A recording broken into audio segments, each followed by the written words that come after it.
speaking his mind, and politics is no exception. Earlier this year, the Duck Dynasty family patriarch supported Ted Cruz, but now that Trump is the nominee, he's behind him 100%. At the RNC to share that support and to debut his new film, it's called Torchbearer, Phil Robertson joins us now with his reaction to the convention so far. Good morning, Phil. Good to see y'all. You know, this is as close as I've ever come to politics and politicians.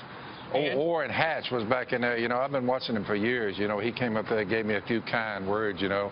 I said, Hatch, I said, in Louisiana, we're kind of like they are out there in Utah. We don't wait till they get to be 20 years old before we marry them. We move when they're about 15, 16. See? Right. I'm sure that was an interesting conversation you didn't expect to have. I'm telling you. Right. He's like, yeah, we don't wait till they get 20 either. You know? Right. So me and Hatch, we bonded. Right. Usually people talk about the buffet and the weather. Sure. You had a little bit different of a conversation. That's it. All right. So let's talk a little bit about the politics of the day. And you were a big supporter of Ted Cruz. It was assumed last night when Donald Trump gave him time to say his piece that he was going to endorse Donald Trump, but instead he said, you know, vote your conscience. A lot of people are really angry. If I had been Ted, I mean, give me a break, Ted. Go ahead and endorse the man. I mean, you lost, he won. I mean, I think Cruz is a terrific guy, strict constitutionalist. He's not the most bubbly guy I've ever run over. If you understand what I'm saying. Right. But I love that dude. But all the guys who lost, and gals, they all need to swallow their pride and say the people, the Republican Party has said Donald Trump is the man we want in the White House. What about the governor of this state of Ohio, John Kasich? The reason this event is here was for John Kasich. And I haven't seen the dude. He's not here. He was at the Rock and Roll Hall of Fame. He had a party. So I'm learning about politics as I'm going, and I think maybe the key word is they need to learn how to forgive each other, and let's move on. Get over it, and let's move on. All right, I want to talk to you. I know you bonded with Mike Pence, and you feel great about that. I watched it. You talked for about 5 minutes, and he seems to be your kind of guy. But I also want to find out about your movie, Torchbearer. Torchbearer is, they asked me to do this.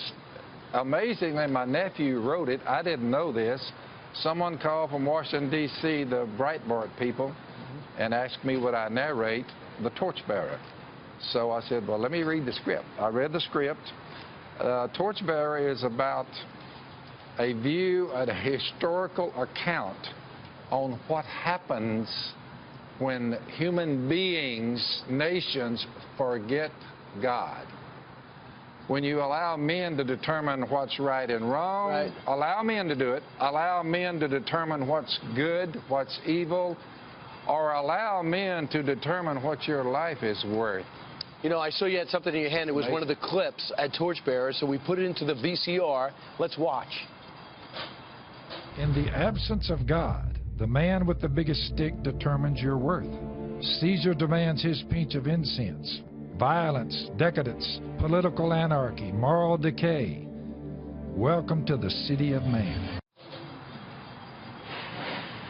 All right, so we just saw a little clip. What can we expect from this movie?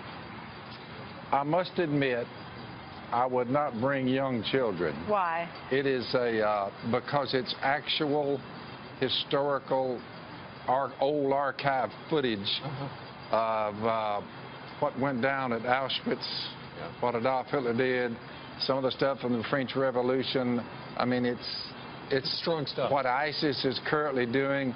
It's rather a sobering. You have to remember, when you forget God, it always ends up with carnage. Empire after empire after empire. It always ends in what you are now seeing. Even in the United States of America. Everyone who sins breaks the law. In fact, sin is lawlessness. Well, we look forward to the premiere today here at the RNC. Always a pleasure, sir. Did you enjoy that bike? We can get you rock on right out. You know, it's the first time I've been on a bicycle. We were raised so poor, we didn't have a bicycle. Right. Yeah, that's why there's a kickstand, too, Phil. I want to think about that.